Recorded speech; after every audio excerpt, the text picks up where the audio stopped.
ముక్కోటి ఏకాదశి చేస్తావా? అప్పుడు నేను ఎన్ని ఫలితాలు ఇవ్వాలి నీకు?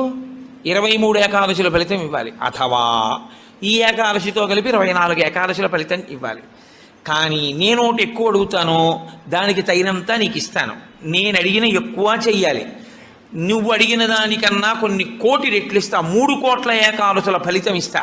కానీ మామూలు ఏకాదశుల కన్నా విరుద్ధంగా నువ్వు దీన్ని చెయ్యి.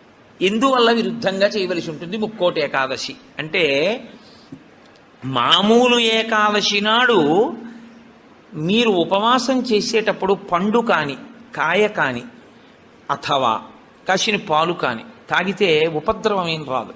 దానికి దోషం పట్టదు శాస్త్రం. ఎందుకంటే శాస్త్రం ఉపవాసం మీద చర్చ చేస్తుంది. ఉపనిషత్తుల్లో ఆ విషయం ఉంది, వేదంలో ఆ విషయం ఉంది. ఎప్పుడెప్పుడు ఉపవాసం ఎలా చెయ్యాలి అన్నది ఉంది. ఆదివారం నాడు కానీ, పౌర్ణమి నాడు కానీ, అమావాస్య